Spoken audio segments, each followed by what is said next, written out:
আসসালামু আলাইকুম। কৃষি তারকার পক্ষ থেকে আপনাদের জানাই অনেক অনেক প্রীতি ও শুভেচ্ছা।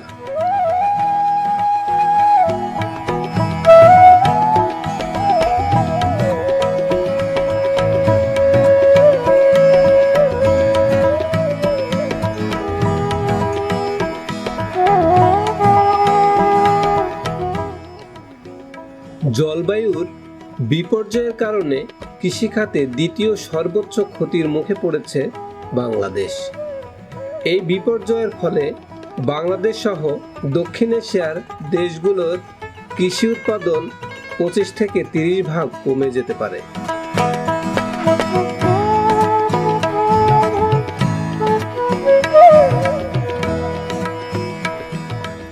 জলবায়ু বিপর্যয়ের বিভিন্ন কারণে দেশের সাম্প্রতিক জনগোষ্ঠীর বড় অংশের জীবনযাত্রাকে ব্যাহত করেছে।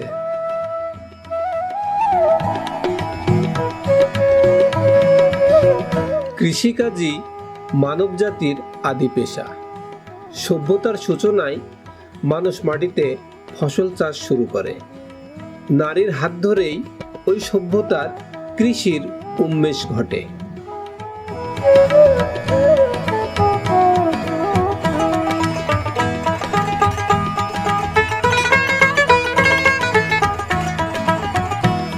তখন থেকেই নারীরাই প্রয়োজনীয় খাদ্যশস্য বীজ সংরক্ষণ করেন, পরে তা রোপণ করতেন।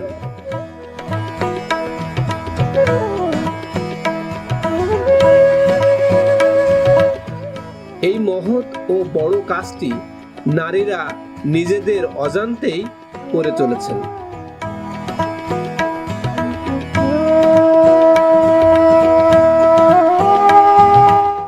একদিকে দেশীয় জাতকে বিলুপ্তির হাত থেকে রক্ষা করেছেন, অন্যদিকে ভবিষ্যৎ পৃথিবীর সঙ্গে সেতু বন্ধন তৈরি করেছেন। যুগ যুগ ধরে নারীরাই হয়েছেন কৃষির ধারক।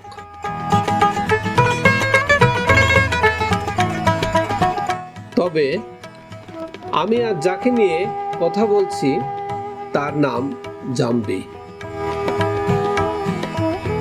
থাকার মতো একটা ঘর আছে যা নাটোর জেলার বাগাতিপাড়ার মাড়িয়া গ্রামে।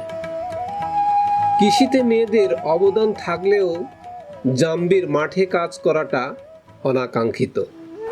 শুধু এই কেড়ে চলতেছে, 2.5 কাঠা জমির পর বাড়ি কেড়ে রয়েছে শুধু।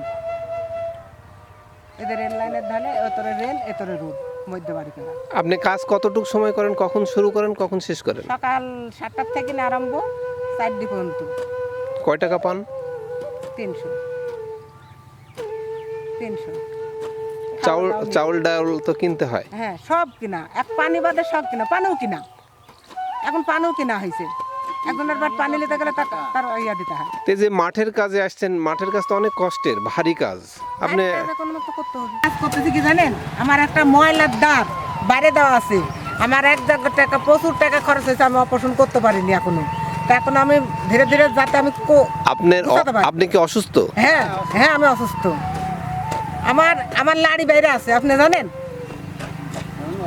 আচ্ছা, এখনো অপারেশন করতে পারিনি, টাকা বাগরে পেটে খাবো না হচ্ছে অপারেশন করব, তার জন্য যাইছে এই কামে। আর গরিব মানুষ। আপনার এই মাঠের কাজ করতে সমস্যা হচ্ছে না? আপনি তো অসুস্থ। সমস্যা নাই, এমনি কোনো সমস্যা নেই। সমস্যা হয় একটু যদি লাগে না, ওই লাড়ির মাথাটা একটু যদি লাগে তো মনে হচ্ছে মুরগি যেরকম জবি করে ছেড়ে দিলে তীর ছুটে না, ওরকম তীর ছুটে রক্ত বাড়ায়। সেদিন ধরে সারা বেলায় আমার রক্তে তীর দেওয়া যাবে আমার লাড়ির ওই উপর দিয়া। খুব কষ্ট বাপ, আমার মতন কষ্ট মনে হয় যে আল্লাহ কার তুমি কাকু দিও না। আর এই জিনিস যেন কেউ মরে গেল যেন এই জিনিস যেন ভিতর থেকে বাইরে কেউ পাথরে যেন লেয় না, আমি এটি করবো। এই দুয়াটাই আমি মাসিক বেশি দেবো। তাহলে আপনি কি এই কষ্ট করে এই টাকা পয়সা জোগাড় করতেছেন শুধু আপনার চিকিৎসার জন্যই? চিকিৎসার জন্য করতেছি, সময় আবার হচ্ছে কি পেট চলতেছে না, পেটে তো দিতে হবে। খাচ্ছি, পেটে দিব না, এখন চিকিৎসা করতে যাব। এতরে দেখেন ধরেন নিম্ন মনে হয় 50-60 টাকার ডেলি ওষুধ লাগে। ডেলি 50-60 টাকার ওষুধ লাগে। ওষুধ না খেলে তো আরাম কাম করতে পারবে না।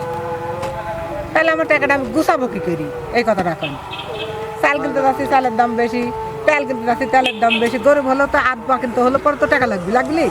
তাহলে সে পরিস্থিতিটা আমার কিভাবে চলবি তাই কেন আমাকে তো সেইভাবে আমাকে করতে হবে। এখন আমি ধান খালি এই কামিলে বিভিন্ন বিভিন্ন কাম করতেছি, তাও কিন্তু আমি টাকা গোছাতে পারতেছি না আমার অপারেশনের জন্য। আমি মেলা কাম দিয়েছি মেলা মানুষের কাছে আবেদনও দিছি, কেউ আমার মুখের দিক তাকাই না।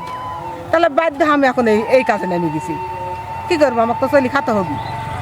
মানে এখান থেকে যা হয় তা দিয়ে কি আপনি চিকিৎসার জন্য 2-1 টাকা রাখতে পারেন? পারিছিল ঠিকই, পারি সারি আবার মানে আমি একটা অসুখে পড়ে গেছিল, যা আবার নেমে গেছে ধরেন, যা আর পারতেছি না। এখন ধরেন আমাকে এইভাবেই চলতে হচ্ছে। পরিবারে কে কে আছে? পরিবারে এখন আমার বিটি আসলে একখান মেয়ে, তাও বিয়া দিছিল, যাও ঝিউ আমাকে এসে ভাত দিচ্ছে বাড়ি। আমি তো একলা কামাই করতে পারবো না চলতে। মানে মেয়েও এখন আপনার মাথার উপরে? হ্যাঁ, আমার মাথার খুব। আর কে আছে? বিয়ার দিদি চাল আছে, জামাই আছে। ছেলে নাই? আমার না, আমার ছেলে থাকি নাই, ছেলে থাকি নাই, বসেই তো ছেলে আমার থাকি নাই। খাওয়ালি যদি থাকলি নি বাপ, তাহলে আজকে এই পথে আমি নামতে পারি? এই কথাটা কন। আমার যা কষ্ট, যা যে কোনো জিনিসের এরম মনে হয় আল্লাহ তুমি কাকু দিও না। আল্লাহর কাছে আমি খালি এই কান্দাটাই কান্দবো আমি সবার কাছে।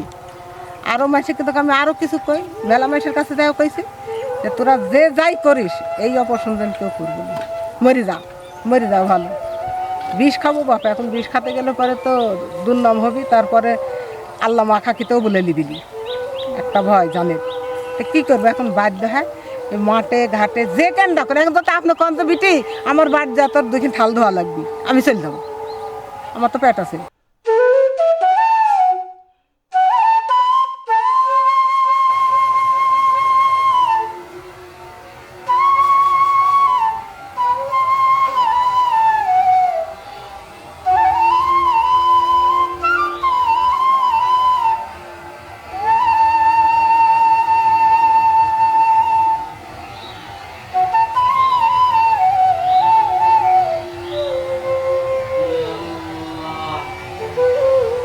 তার পেটে একটি ক্ষত রয়েছে। ক্ষতটি প্রতিনিয়তই তাকে যন্ত্রণা দেয়, এমনকি ভেতর থেকে নাড়ি বের হয়ে আসে। ডাক্তার পরামর্শ দিয়েছেন তাকে অপারেশন করতে হবে। সেই অপারেশনের টাকা তাকে জোগাড় করার জন্যই তার মাঠে কৃষিকাজে আসা। আমরা জানি না সে অপারেশনের টাকা কত দিনে জোগাড় হবে, কবে হবেই বা তার অপারেশন। তবুও প্রতিদিন জাম্বির মতো অনেকেই পরিশ্রম করে চলেছেন একটু বাঁচার আশায়।